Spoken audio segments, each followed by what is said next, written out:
सपा सरकार आती है तो हर थानों में यादव बिठा दिए जाते हैं। वो अखिलेश यादव के रिश्तेदार हैं। मैं पूछना चाहता हूं, जो पैसा लेकर के भग गए, विदेश चले गए, विजय माल्या, नीरव मोदी, ये किसके रिश्तेदार हैं? और कहते हैं स्कूटी देंगे, सरकार बनेगी तो स्कूटी देंगे। 8,000 का टैबलेट नहीं दे पाए तो 88,000 की स्कूटी कहाँ से दे देंगे? ये सिर्फ जुमला है, गुमराह कर रहे हैं, मतदाताओं को भ्रमित कर रहे हैं। भ्रमित करके ही तो सरकार बनानी है। 15 लाख आज तक खाते में आए, 1500 नहीं आए किसी के खाते में। अच्छे दिन आए। अच्छा क्या कह रहे? क्या अंदर आओ, अंदर आओ।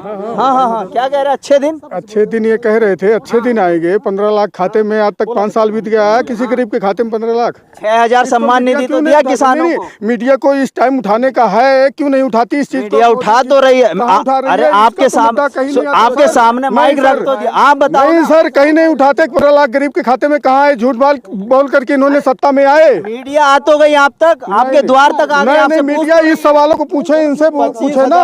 और योगी से बड़ा गुंडा कौन है? अमित शाह से बड़ा गुंडा कौन है भाजपा में? हमको बताइए ना, कौन है गुंडा बीजेपी में? इनसे तो सबसे बड़ा गुंडा कौन है? आदित्य योगीनाथ के गोरखपुर में कितने मुकदमे थे? 20 मुकदमे वापस ले लिए। क्यों ले लिए? सरकार आते ही लेना चाहिए। और बताते हैं कि सपा वाले गुंडा है।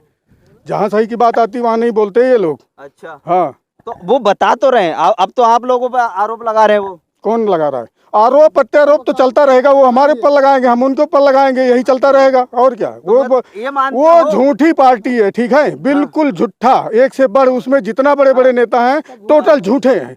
हाँ, झूठ बोल के सत्ता में आए। अच्छे दिन आए, अच्छे दिन आए। 5 साल में 5 क्रम हो गया। आदमी, कितने आदमी मर गए। गुड़गांव से, दिल्ली से, बॉम्बे से बेचारे साइकिल से रास्ते में मरे। अरे तो वो बता तो, पूछने वाला है कोई? जवाब देने वाला है इनके पास? आंकड़ा कोई? वो कह तो नोटबंदी, काला धन आया आज तक 5 साल में? हमको बताइए, काला धन आया विदेशों से? ला रहे थे, आया?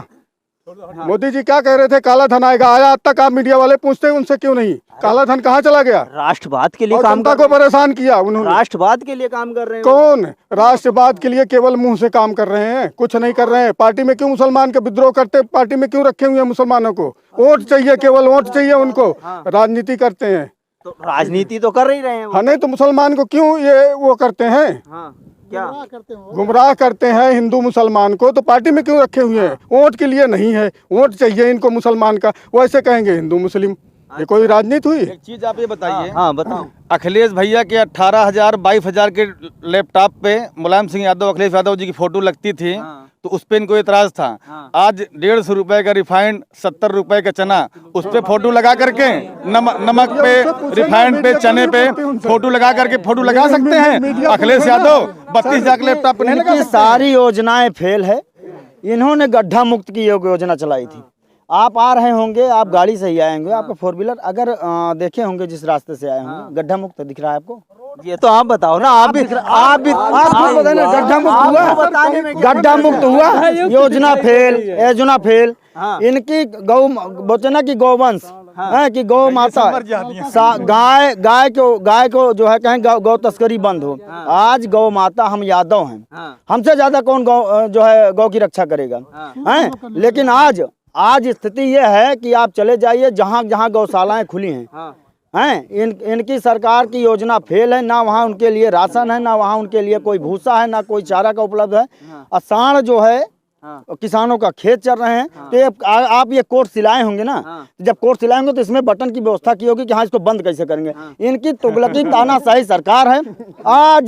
जब अभी तो डर लगता था हमको कि कहीं ऐसा न कहो कि आज रात 8 बजे से आज रात 12 बजे खाना पीना बंद।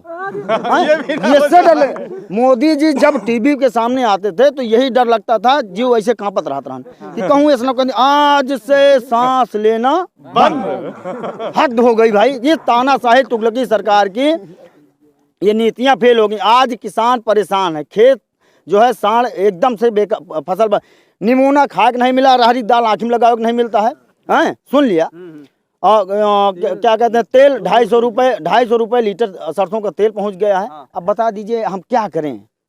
चुटान चौगड़ा से टाहरा तहाँ जितना बांटे ये लोग जो हैं, ये चुटान चिरैया। महंगाई चरम पर है। इनके पास ना महंगाई का मुद्दा है। यही डीजल जब 70 रुपए में था, 60 रुपए में था, 80 रुपए में था। तो यहाँ की केंद्रीय मंत्री जो स्मृति ईरानी जी हैं, ये रोड पर बैठ करके, और जब 400 रुपए सिलेंडर था तो ये रोड पर जो है सिलेंडर सर पे रख करके ये शिव तांडव करती थी। अच्छा, सुन लीजिए, पार्वती बन जाती थी। आज सांस नहीं इनके निकल रही है कि ये सिलेंडर 1000 रुपए चीनी 14 में देते, बोल रहे हैं कि 14 रुपए चीनी कर देंगे। आज इनकी भाजपा सरकार की सारी नीतियां फेल हैं, विफल हो गई हैं, सारी नीतियां फेल हो गई हैं। महंगाई चरम पे है, हम लोग बुरी तरीके से परेशान हैं। आज आप यहाँ इंटरव्यू ले रहे हैं, आप गांव में चले जाइए, ये जो यहाँ शहर में इंटरव्यू लेने आते हैं, आप कभी गांव में चले जाइए, गांव की दशा देख लीजिए। 5 बीघा गेहूँ चट डाले, रात में सांड रखा हुए, और दिन में जो है उन्होंने चरता है, जे बीजेपी वाले हैं उनके भी सांड चल रहे हैं। लेकिन उनकी अंधभक्ति इतनी चरम पे है कि कहते हैं कि हम आज चल लेते हैं, ठीक है, हम आज चल रहे हैं, ठीक है, लेकिन हम चौकीदार बनब। तो बाप रात में सांड रखा हो, बेटो चौकीदार बनाता रहता है। तो वो नारा तो था उनका कि मैं चौकीदार, हाँ मैं चौकीदार हूँ। तो बताने चौकीदारों की क्या स्थिति हो गई है कि अच्छा देश की अर्थव्यवस्था, कोरोना जैसी वैश्विक, सुन लीजिए, कोरोना जैसी वैश्विक महामारी आई, जिसमें ना किसी ने जाति देखा, ना धर्म देखा, ना कोई मजहब देखा, ना कोई भैया ना कोई जाति धर्म की बात हुई। उस कोरोना जैसी वैश्विक महामारी ने एक जो है छूत अछूत खत्म कर दिया। नहीं तो यहाँ तो कोई बड़ा था, कोई छोटा था, कोई जो है, लेकिन उस कोरोना काल में सारी फैक्ट्रियाँ बंद हो गई। किसान की एक ही फैक्ट्री थी, जो किसान बेचारा अन्नदाता अपने खेतों में काम करता रहा। लेकिन इस जो है इनकी जो ये नीति थी कि सांड आज जो चौराहे पे टहल रहे हैं, तो 100 नंबर की गाड़ी अखिलेश जी ने दिया तो चौराहे पे खड़ी है। लेकिन जो 100 नंबर के अलावा जो सांड आपको दिख रहे होंगे, आप आ रहे होंगे, देखे होंगे तो वो सांड किसकी देन? बाबा की देन है। यही सांड जाकर के एक तरफ से चरते हैं। आप भी तो लड़े होंगे कहीं सांड से, रोड पे निकलिए। मैं दोबारा लौट के आऊंगा, लेकिन अभी ये जो इंटरव्यू है मैं यहाँ पर समाप्त करना चाहूंगा। लेकिन चुनाव का जो दौर है, ये सरगर्मी जो कहते हैं कि जो सर पे जो गर्मी है ये तो चढ़ के बोल ही रही है। उत्तर प्रदेश में क्या हालात हैं, ये तो धीरे धीरे जैसे चुनाव आते जाएंगे नज़दीक, ये पता चलता जाएगा कि कौन किसकी सरकार बन रही है, किसकी नहीं बन रही। लेकिन 10 मार्च को हमें इंतजार करना पड़ेगा। अखिलेश यादव जी की सरकार पूर्ण बहुमत में बन रही है, और बाबा जी को मठ भेजने का काम हम समाजवादी लोग करेंगे। बीजेपी के विधायक खदेड़े जा रहे हैं, भगाए जा रहे हैं, मीडिया 300 पार दिखा रही है। अब क्या होगा ये जो जनता है ये तय करती है। लेकिन अब चुनाव किस माहौल में होगा ये अपना रूप देखेगा। कैमरा पर्सन रियाज के साथ मोहम्मद साजिद, अमेठी।